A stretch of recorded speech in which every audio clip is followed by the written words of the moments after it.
En el cielo los ángeles se reunían frente al trono blanco celestial, donde estaba Dios y su Hijo el Cordero, Jesús. Ha llegado la hora. La tierra pasará, pero mi palabra no pasará. El Apocalipsis.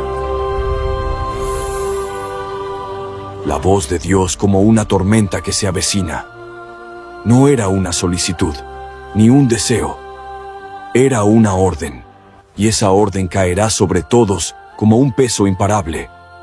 De inmediato, los ángeles de los rangos más altos, aquellos destinados a ser los mensajeros de la voluntad divina, se pusieron en movimiento.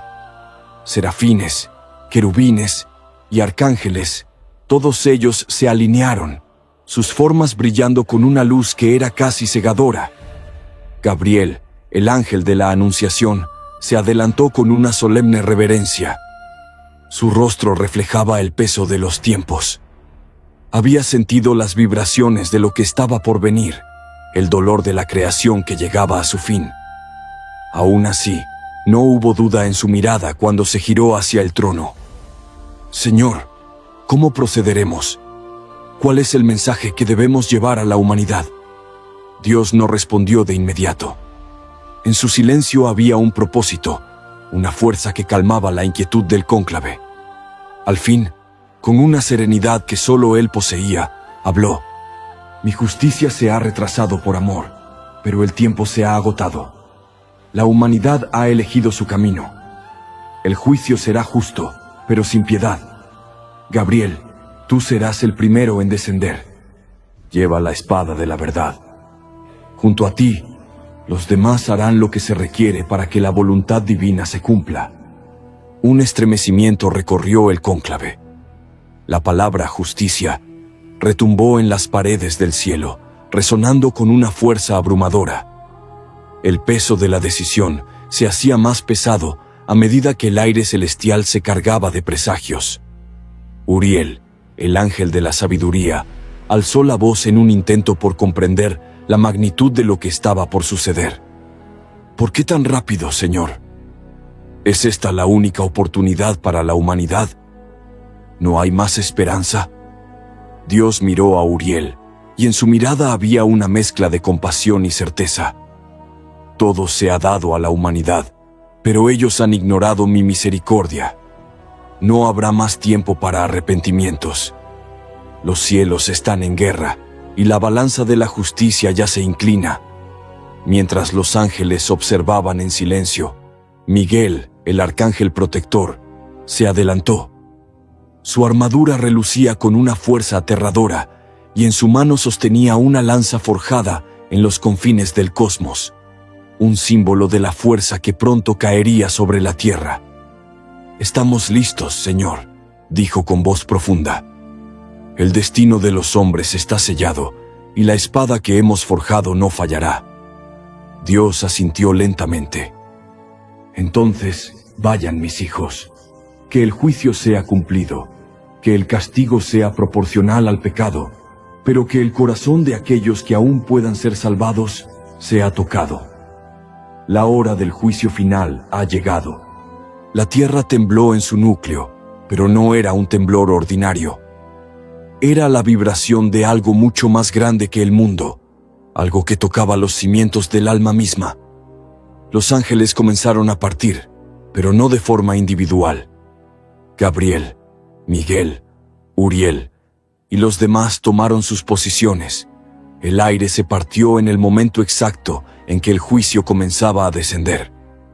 Mientras Gabriel se preparaba para atravesar las estrellas hacia la tierra, un susurro misterioso se filtró entre las filas de los ángeles. Habrá uno que se alce contra el juicio, uno que tratará de detener lo inevitable. Gabriel se detuvo un momento. En su alma, algo inquietante se movió. Esa advertencia no era común, pero no había tiempo para dudas. La misión debía cumplirse. La espada de la verdad se alzaría, y la humanidad conocería su destino. En la tierra, los hombres vivían sin saber lo que se cernía sobre ellos. La vida cotidiana transcurría como siempre. caos y orden, amor y odio, guerra y paz, pero nada que indicara lo que se avecinaba. Algunos sentían una extraña pesadez en el aire, como si algo estuviera a punto de ocurrir, pero no podían identificarlo. Otros, atrapados en la rutina, ni siquiera miraban al cielo. En una pequeña ciudad del Medio Oriente, un anciano sacerdote llamado Jonás estaba orando cuando una sombra apareció ante él. Era Gabriel. Su presencia no era terrenal. En el momento que sus ojos se encontraron, Jonás sintió que todo su ser se paralizaba, como si el tiempo mismo se hubiera detenido. Gabriel habló con voz como el viento, pero firme como un trueno. Jonás, el juicio ha comenzado. La humanidad enfrentará lo que ha sembrado. La espada de la verdad caerá, y el tiempo de arrepentimiento es casi nulo. Prepara el camino para aquellos que aún puedan salvarse. Mi misión es clara, pero tal vez, en tu fe, haya un resquicio para la esperanza. Jonás, temblando ante la magnificencia del ángel, apenas podía hablar. ¿Qué debo hacer? Gabriel lo miró fijamente, y por un momento pareció que la luz celestial se intensificaba.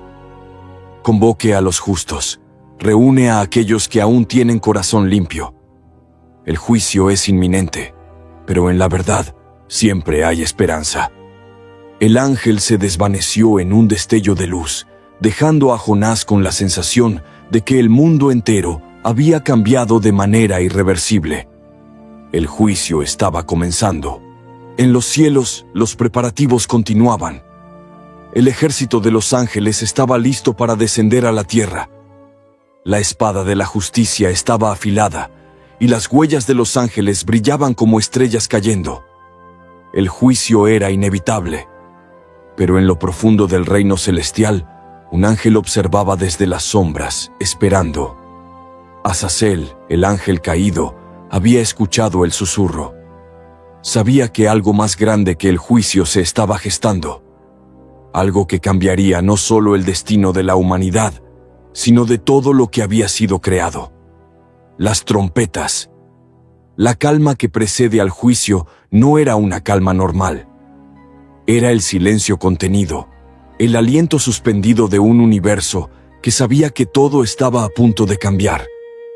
Los cielos se oscurecieron y el aire se tornó denso, como si los mismos elementos esperaran el toque que los pondría en movimiento. Desde el gran trono celestial, Miguel, el arcángel de la guerra, observaba el horizonte. La luz en su rostro reflejaba la seriedad de la misión que se les había encomendado.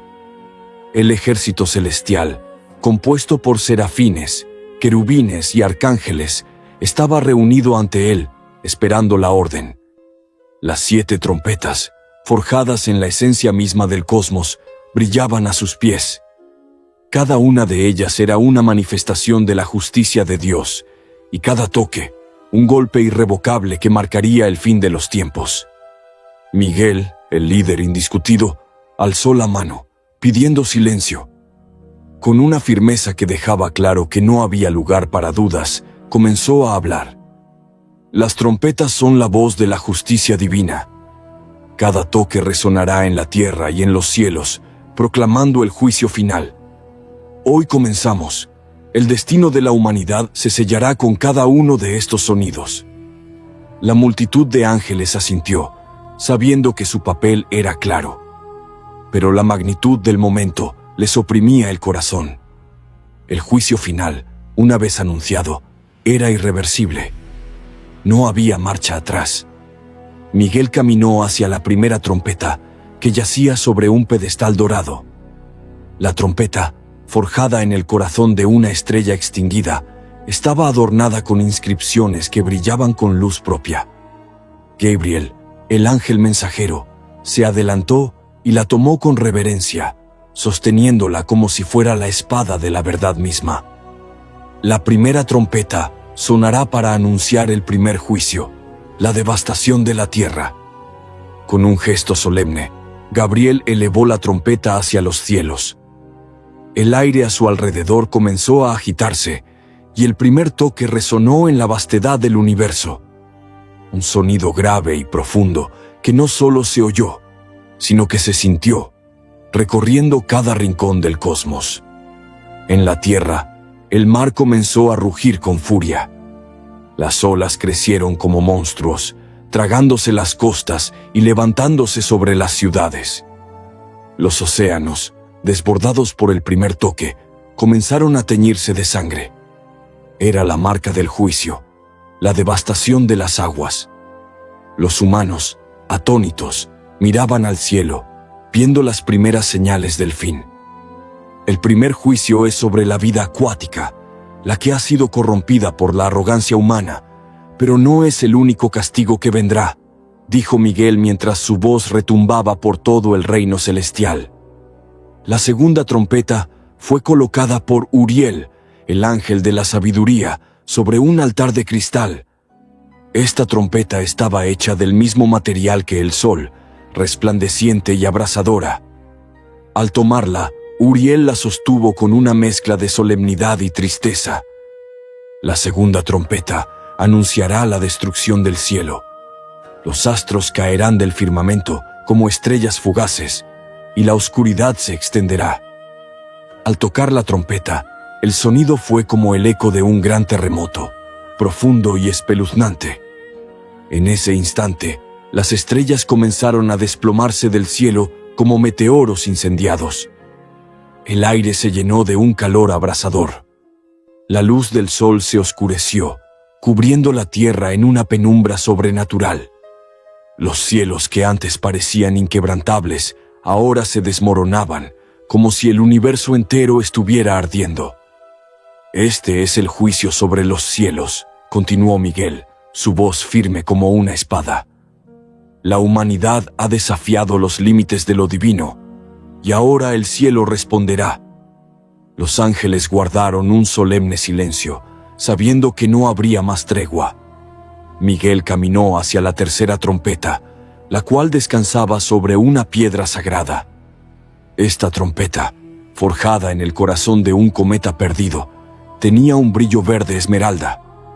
Rafael, el ángel sanador, la levantó con una mezcla de compasión y resolución. La tercera trompeta traerá la plaga sobre los ríos y fuentes de agua.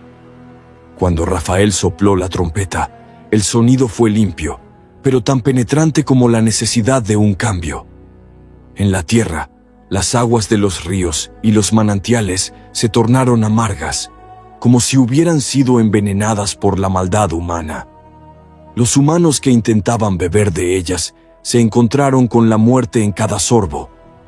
La sequía se esparció rápidamente, y los pueblos que dependían de estos ríos para sobrevivir cayeron en desesperación.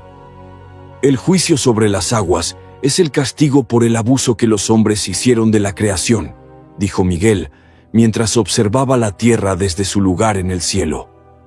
Ahora, nada en la tierra será puro. La cuarta trompeta estaba custodiada por Zadkiel, el ángel de la justicia. Esta trompeta, tallada en un cristal negro, parecía absorber toda luz a su alrededor. Con manos firmes, Zadkiel la levantó, y su voz, grave y solemne, cortó el silencio.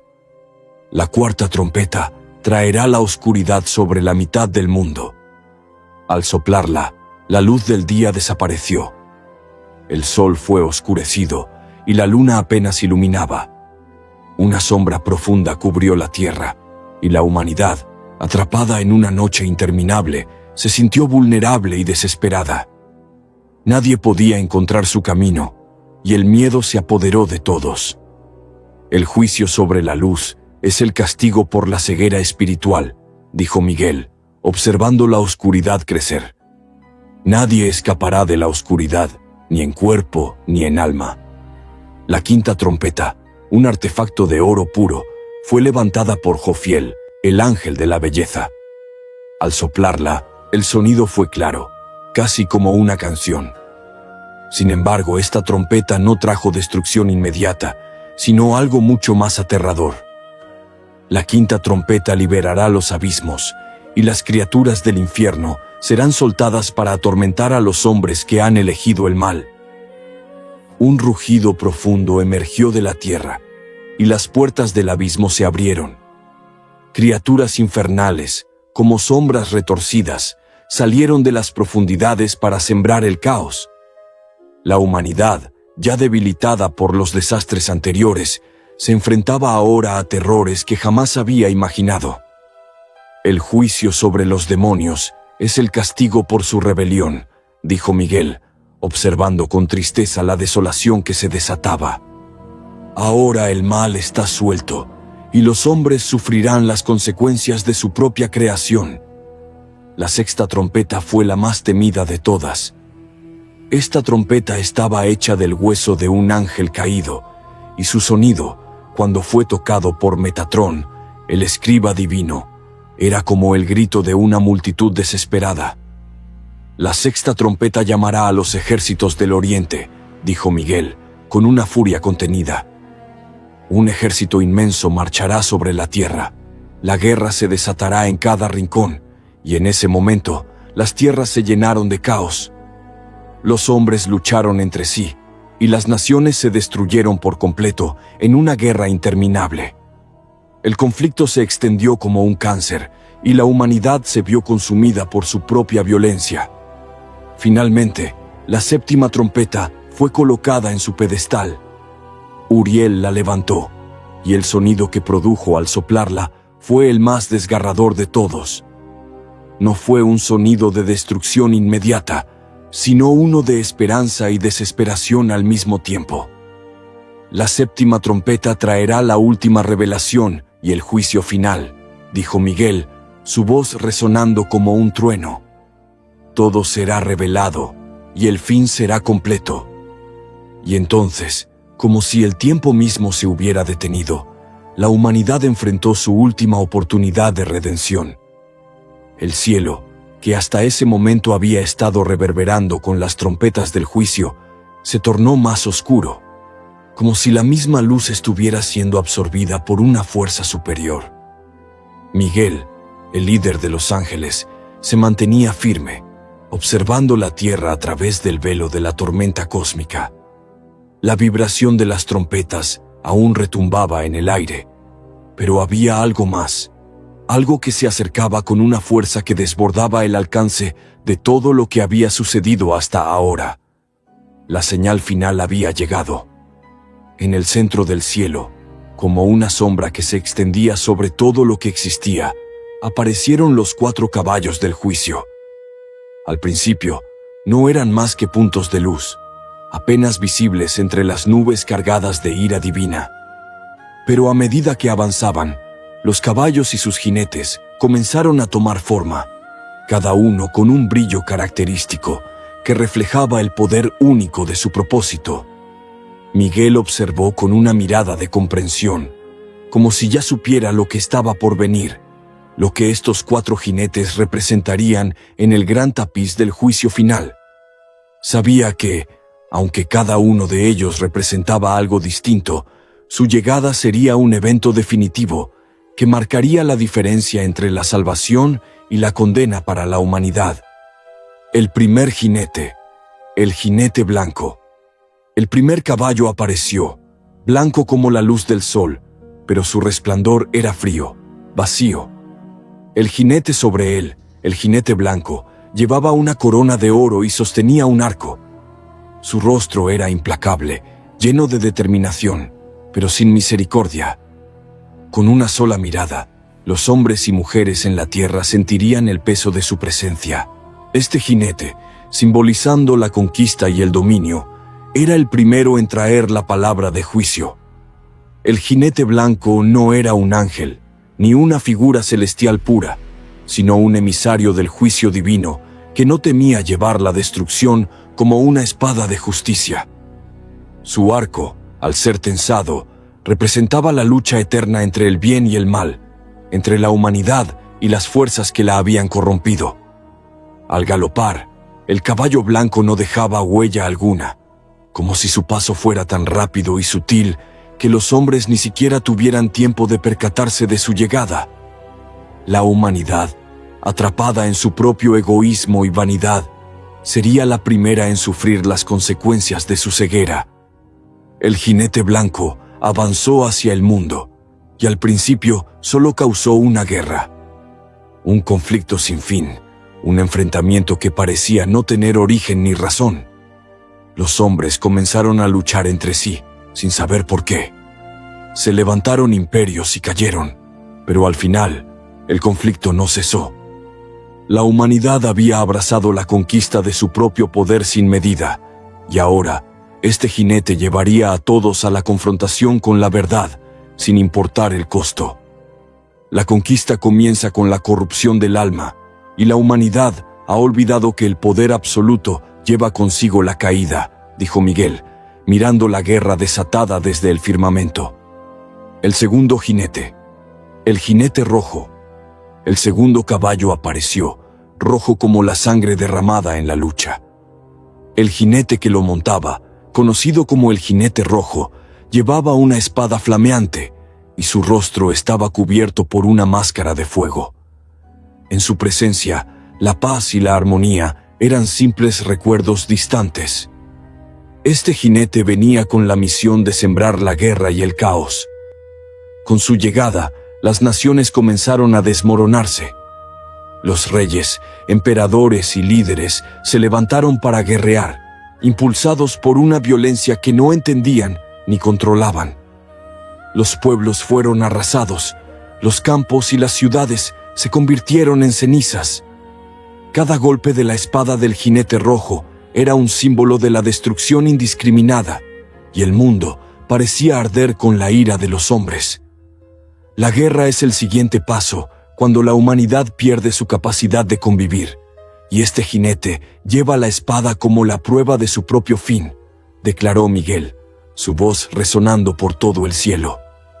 El jinete rojo no se detenía. A su paso, no solo caían los imperios, sino que las relaciones entre los hombres se fracturaban. El amor, la compasión y la paz parecían conceptos olvidados.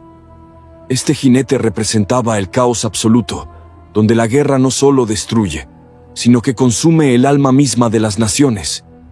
El tercer jinete, el jinete negro. A continuación, el tercer caballo apareció, negro como la más profunda oscuridad. El jinete sobre él, el jinete negro, no llevaba armas de guerra.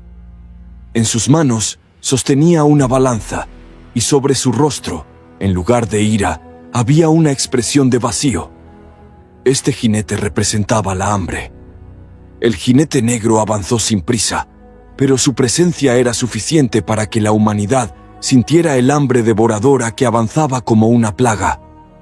La tierra, que había sido sembrada con frutos de abundancia, ahora estaba estéril.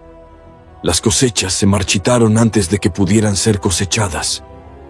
El hambre no fue un simple desajuste económico, sino la escasez de toda riqueza material, donde las personas, aunque tuviesen dinero, no encontrarían más que vacío a su alrededor. La humanidad ha codiciado riquezas materiales sin importar las consecuencias. Ahora, el precio será su miseria. Los hombres, hambrientos no solo de comida, sino también de justicia, empezaron a destruirse entre sí por los últimos restos de lo que quedaba. La balanza del jinete negro no pesaba oro o plata, sino el sufrimiento que la avaricia había causado. Este jinete no solo traía hambre física, sino también una hambruna espiritual, donde la humanidad se vio vacía, sin propósito ni esperanza. El cuarto jinete, el jinete pálido. El cuarto caballo apareció, pálido como la muerte misma. El jinete que lo montaba, conocido como el jinete pálido, fue el último y más aterrador de todos. Su piel era casi transparente, y a su alrededor flotaba una neblina densa, como si la misma muerte lo acompañara. En sus manos llevaba una guadaña, y tras él, el reino de la muerte se extendía. Este jinete representaba la muerte y la destrucción final. Con su llegada, las huellas de los otros tres jinetes se hicieron más evidentes. La humanidad, que había ignorado las advertencias anteriores, ahora se enfrentaba al fin. Este jinete no solo traía la muerte física, sino la muerte de toda esperanza. A su paso, la humanidad comenzó a perderse en un abismo sin retorno. La muerte es el fin inevitable cuando se ignoran los llamados de la justicia, dijo Miguel, mientras observaba la llegada del cuarto jinete. Los muertos comenzaron a caminar por las ciudades, como si la misma vida hubiera sido retirada de ellos. El reino de la muerte se extendió sobre todo, y la humanidad ya no tenía fuerzas para resistir. El juicio estaba completo. Las copas.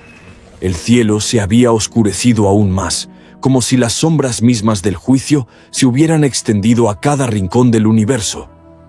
El resplandor de las trompetas comenzaba a desvanecerse, pero una nueva orden estaba por ser emitida, una orden que llevaría al juicio a su culminación.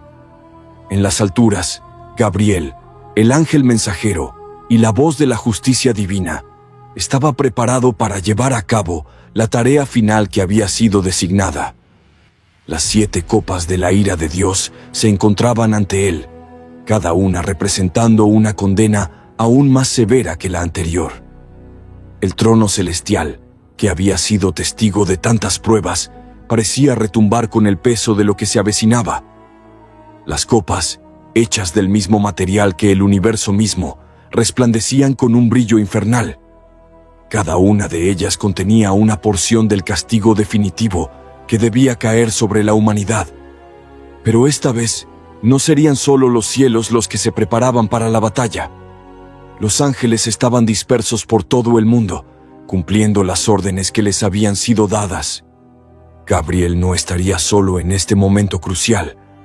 Como líder de los heraldos celestiales, su misión era asegurarse de que las copas se derramaran en cada rincón de la tierra, pero cada ángel tenía su propia tarea, cada uno en diferentes partes del mundo. Y mientras los vientos del juicio comenzaban a soplar con fuerza, el juicio final se acercaba, y las copas de la ira caerían sobre los hombres y mujeres que aún se aferraban a sus pecados. Gabriel, con su espada levantada, observaba las 7 copas.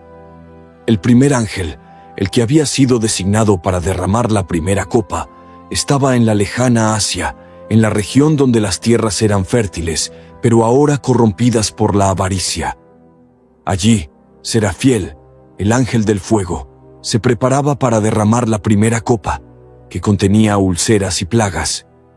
El aire en Asia se volvió espeso, como si el mismo sol estuviera siendo consumido por una neblina infernal. Serafiel, el juicio será doloroso, susurró Gabriel, observando la imagen del ángel a través de una visión celestial.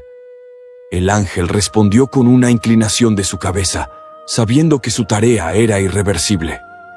Serafiel alzó la copa en lo alto, y con un solo movimiento, la derramó sobre la humanidad que se encontraba en el corazón del continente. En un instante, las ciudades se convirtieron en focos de sufrimiento.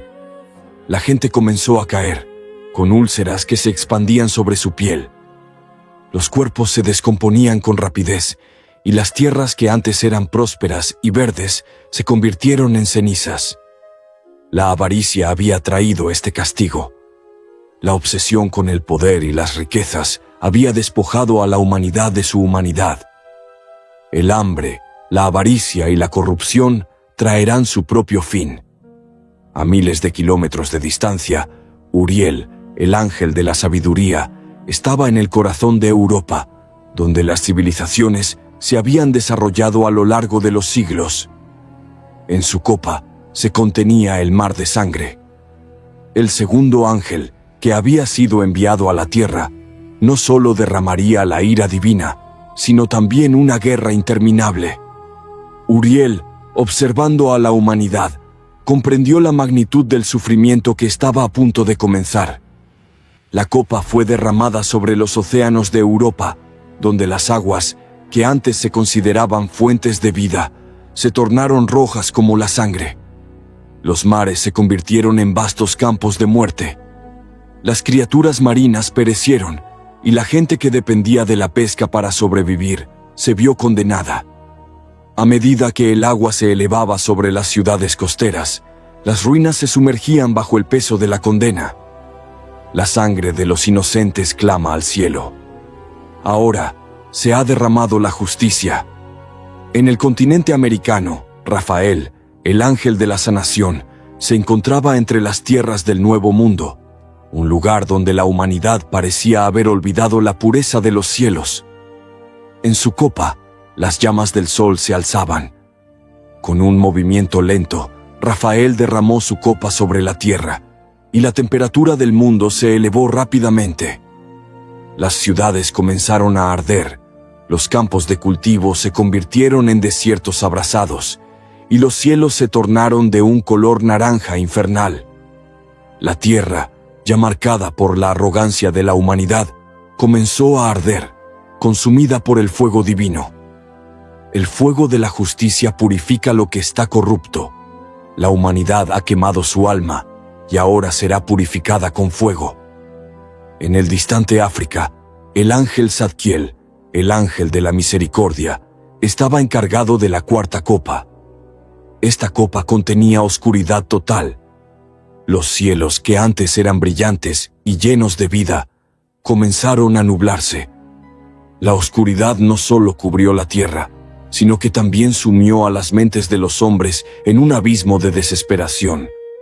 Los habitantes, que habían vivido con la esperanza de un futuro mejor, se encontraron atrapados en un mundo sin luz, sin dirección, donde la única guía era la ignorancia.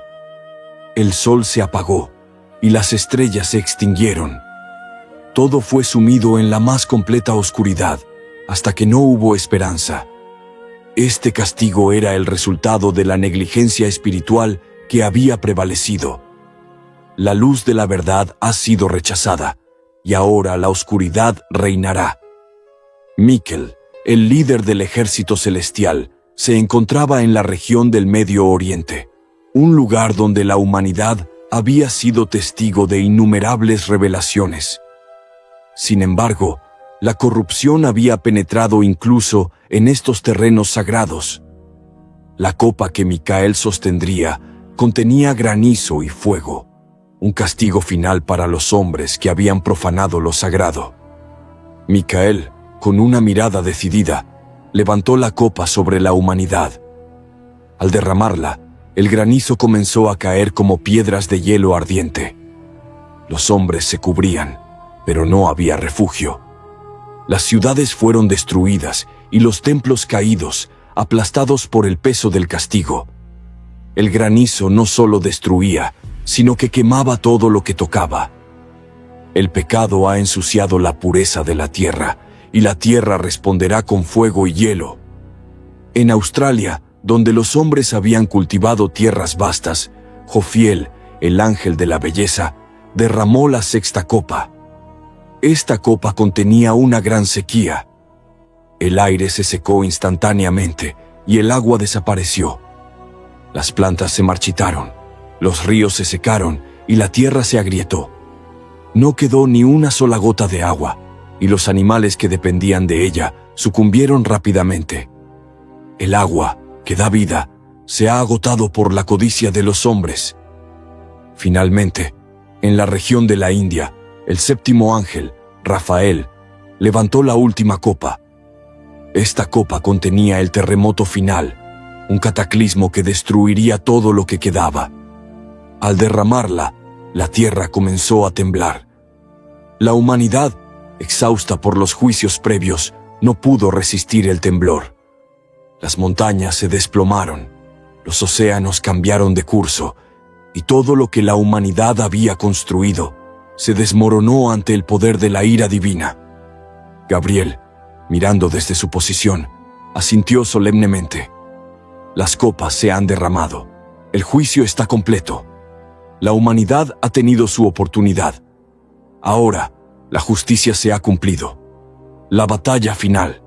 El silencio celestial que había acompañado el derramamiento de las 7 copas se desvaneció rápidamente. A través de la vastedad del universo, un murmullo comenzó a extenderse, creciente y amenazante. La paz que los ángeles habían creído alcanzada después de las terribles plagas y desastres no era más que una ilusión fugaz. En las profundidades del abismo, donde las sombras son más densas que la propia oscuridad, algo se agitaba. La tierra, la carne y el aire parecían temblar ante la presencia de una fuerza que nunca había dejado de luchar contra la voluntad de Dios. A través de las grietas del infierno, el gran enemigo de Dios, Lucifer, se estaba liberando. Durante milenios, él había permanecido encadenado, bajo el juicio divino, encarcelado en el abismo por su rebelión. Pero la guerra que había estallado en el cielo, las trompetas, las copas y los caballos del juicio habían liberado algo más que la destrucción. Lucifer, el ángel caído, había sentido el cambio en la atmósfera celestial. Había escuchado los ecos del fin, la caída de las huestes humanas, y vio la oportunidad de resurgir. Con una fuerza que partió las cadenas del vacío, Lucifer se levantó, su figura oscura como el abismo mismo, con alas negras que parecían absorber toda la luz a su paso. Su rostro, de una belleza perturbadora, mostraba una expresión de arrogancia y odio. El brillo de su mirada era como el fuego, y su presencia, la de un ser que una vez fue glorioso, pero que ahora solo deseaba venganza. «La hora final ha llegado», murmuró Lucifer, mientras avanzaba en dirección al lugar donde el universo se encontraba más débil. Dios ha demostrado su impotencia. Su creación está destruida. La humanidad está condenada. Y ahora, mi guerra será ganada. En los cielos, Miguel, el líder de los ángeles, observaba la escena que se desplegaba ante él. La liberación de Lucifer significaba una cosa: la batalla final. Las huestes de Lucifer, aquellos ángeles que lo habían seguido en su rebelión, se levantaban de nuevo, saliendo del abismo con la furia de aquellos que habían sido condenados, pero nunca olvidaron su rencor. Los ángeles celestiales se alinearon en las puertas del cielo, preparados para hacer frente a la amenaza más antigua y terrible de todas. Miguel sabía que este no sería un enfrentamiento simple. Lucifer no solo buscaba vengarse de su derrota pasada, su objetivo era el alma misma de la creación, el trono de Dios. «Esta será la última guerra», dijo Miguel con voz grave, su lanza de justicia brillando con fuerza. «Lucifer buscará destruir todo lo que Dios ha creado, pero nosotros no permitiremos que la luz de Dios sea extinguida». En la tierra, el impacto de la liberación de Lucifer era inmediato. Las personas, ya destrozadas por las plagas y la guerra, comenzaron a sentir la presencia del mal renovado. Los demonios que anteriormente habían sido liberados por las trompetas del juicio, ahora se alineaban bajo el mando de Lucifer. Las fuerzas del mal se reunían en las sombras, mientras los hombres perdían toda esperanza. Lucifer, en su resurgimiento, se paró en el centro del caos, mirando a los cielos con desdén. Los hombres, que habían sufrido tanto, no comprendían aún lo que significaba la batalla cósmica que se desataba. Pero Lucifer lo entendía perfectamente. Con un solo gesto de su mano, los demonios salieron de las grietas de la tierra, y los seres oscuros del abismo comenzaron a asolar las ciudades, corrompiendo incluso lo poco que quedaba de bondad en los hombres. La batalla celestial comenzó. Miguel, con su lanza levantada, dio la señal a los ángeles para que descendieran hacia la batalla. El ejército celestial, al mando de Miguel, Rafael, Uriel y otros arcángeles, se lanzó al ataque contra las fuerzas del mal que encabezaba Lucifer. Azazel, el ángel caído, uno de los más fieles seguidores de Lucifer, estaba al frente de las huestes demoníacas, enfrentándose cara a cara con Miguel. «Miguel, tú eres la luz que nunca se apaga, pero hoy el abismo se abrirá y la oscuridad devorará todo». Azazel escupió, su mirada llena de odio. Miguel levantó su lanza, sin mostrar ni el más mínimo atisbo de miedo. La oscuridad nunca podrá vencer a la luz. No importa cuán profundo hayas caído, Azazel. El fin está cerca. Los dos se enfrentaron en un choque titánico, como dos fuerzas de la naturaleza que colisionaban. El fuego celestial de Miguel iluminaba el campo de batalla, mientras las sombras de Azazel se expandían como tentáculos que querían consumirlo todo. Cada golpe de Miguel era una ráfaga de luz y justicia, pero Azazel no se rendía. Su furia era incontrolable. Pero en medio del caos, Lucifer apareció. Con su ala rota y su maldición sellada en cada uno de sus movimientos, su presencia era turbadora. Miguel, ya has fallado. El juicio ha llegado, y no hay más salvación. Yo gobernaré ahora, Lucifer. Se acercó al trono celestial, su forma majestuosa iluminada por un brillo oscuro, mientras su ejército demoníaco se preparaba para asaltar el último bastión de la creación. La creación nunca debió existir en primer lugar. Ustedes, ángeles, me arruinaron. Yo era el más glorioso de todos, pero ustedes me arrojaron al abismo. Ahora, el tiempo se ha invertido, y yo seré el que tome el trono. Miguel, con los ojos brillando con determinación, levantó la espada de la justicia y con un solo golpe se dirigió hacia Lucifer, el ángel caído, el enemigo más antiguo de Dios. La batalla alcanzó su punto culminante cuando ambos se enfrentaron en un duelo que parecía resonar en cada estrella, en cada rincón del universo. No serás tú quien gobierne, Lucifer. Miguel gritó mientras lanzaba su lanza hacia el corazón de Lucifer, atravesándolo con la luz pura del juicio de Dios. La luz brilló más fuerte que nunca, y por un momento, todo en el cielo y la tierra quedó en silencio. Lucifer cayó al suelo, su cuerpo retorcido por el dolor de la derrota final. Azazel intentó resistir, pero al ver la caída de su líder, comprendió que la batalla estaba perdida. La oscuridad se desvaneció poco a poco, y las huestes demoníacas comenzaron a disiparse, huyendo hacia las profundidades de los abismos que aún existían. La última gran guerra cósmica había terminado, y la creación había sido salvada, al menos por ahora. Miguel se acercó al cuerpo caído de Lucifer, con su mirada llena de tristeza, pero también de compasión. Tu rebelión ha terminado. El juicio final ha sido cumplido. En ese momento, los cielos brillaron con una luz renovada. Los ángeles de Dios se alinearon en victoria, y la paz, aunque frágil, comenzó a restaurarse en los reinos celestiales. La humanidad, aunque aún herida, comenzaba a ver la oportunidad de reconstrucción, sabiendo que el juicio había sido cumplido, y el mal había sido derrotado. El abismo había sido sellado, y Lucifer y sus huestes fueron arrojados nuevamente a las profundidades, donde no podrían corromper más. El juzgamiento. La calamidad final había tocado a su fin. El sonido de las trompetas, los estruendos de los desastres y el rugido de las tormentas cósmicas se habían desvanecido en el eco del universo. Las 7 copas de la ira de Dios habían sido derramadas, y los 4 caballos ya habían hecho su paso por la tierra.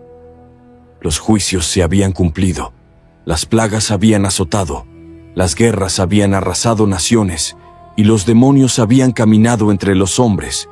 Pero ahora, en el silencio que siguió a la tormenta, una nueva presencia comenzó a manifestarse en la tierra.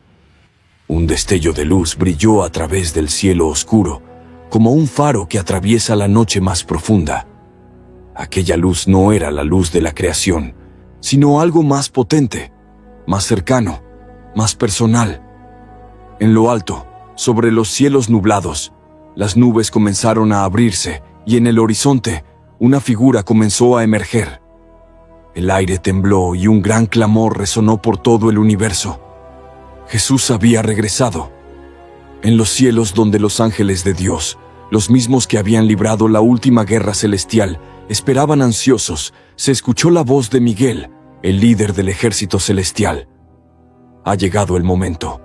El juicio final comienza ahora.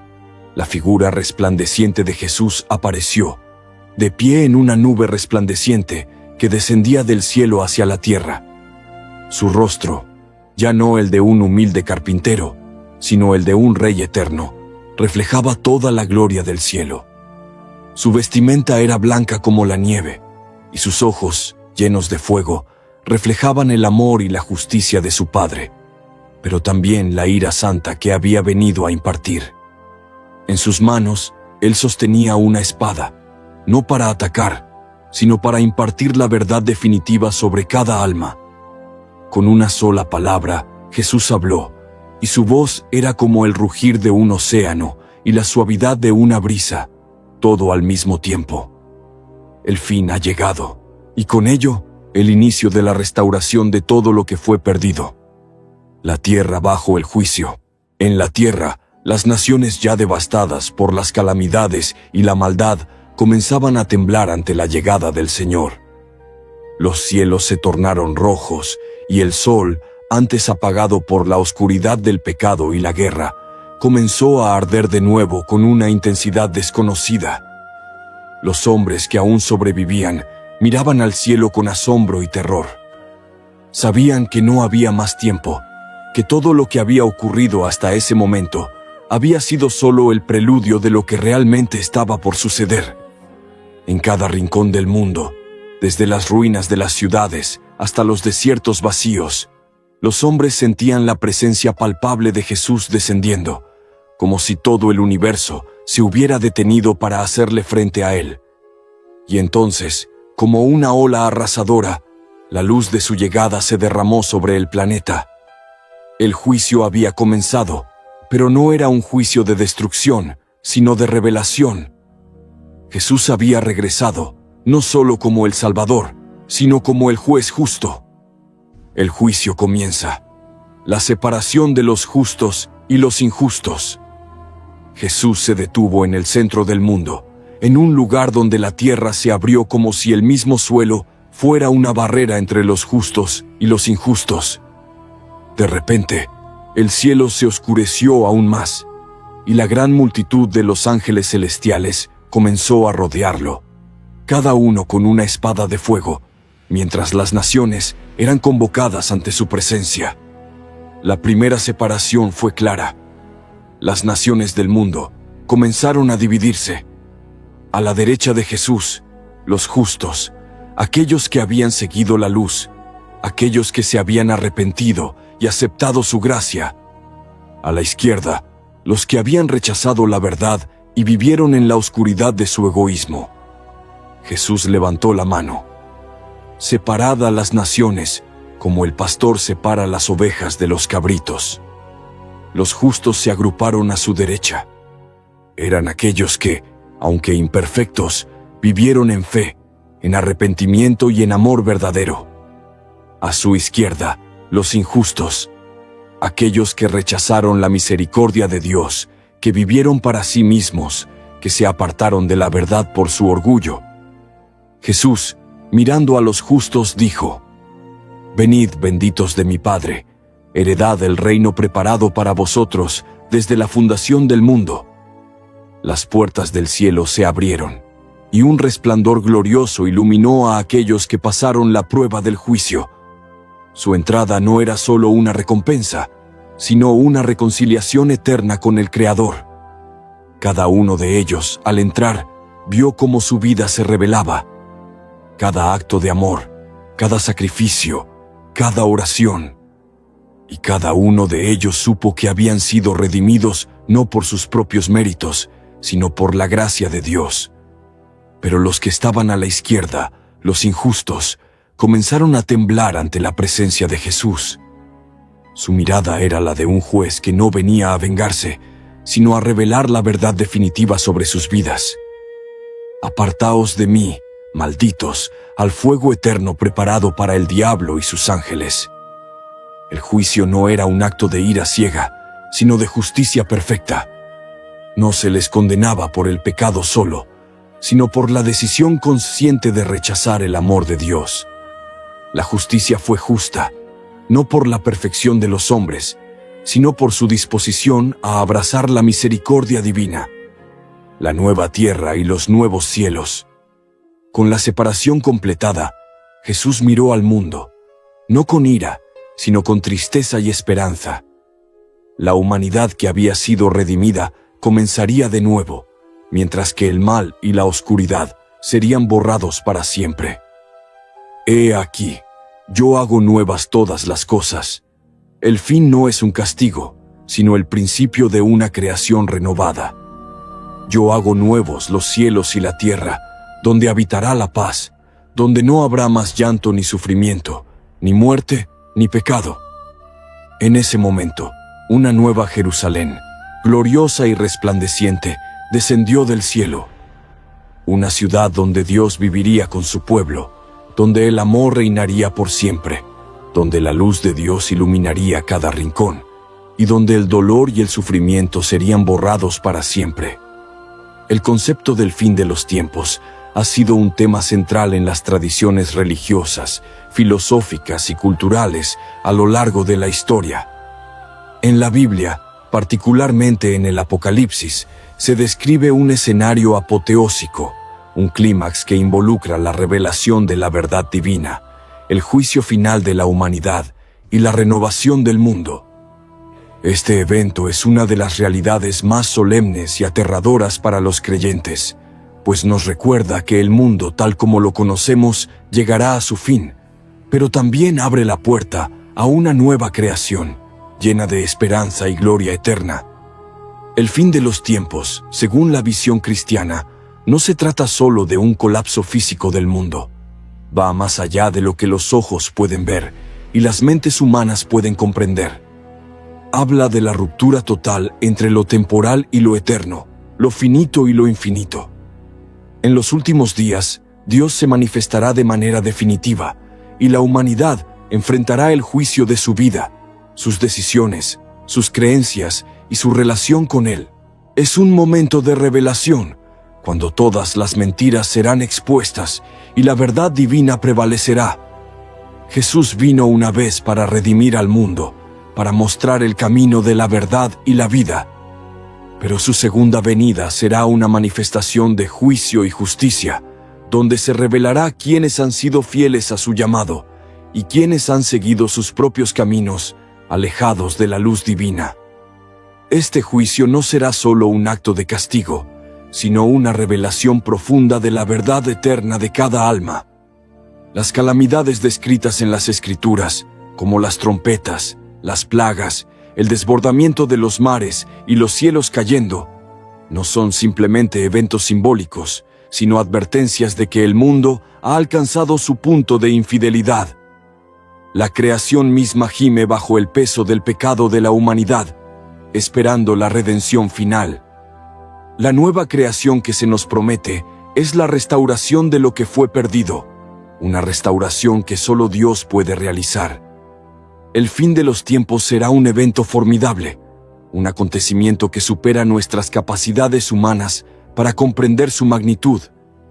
La presencia de Dios será tan poderosa que todo lo creado se moverá y se removerá ante su llegada. En Apocalipsis 6:14 se describe cómo los cielos se apartaron como un pergamino que se enrolla, lo que sugiere una distorsión cósmica en la realidad misma.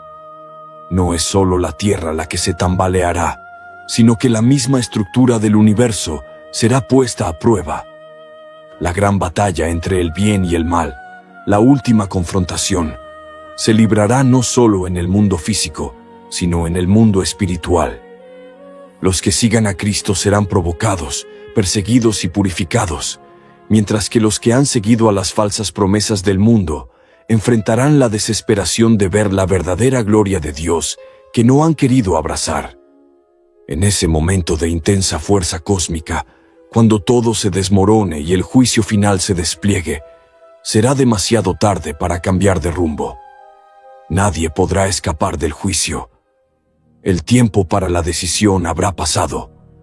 En ese sentido, el fin de los tiempos será tanto una liberación como una terrible sentencia.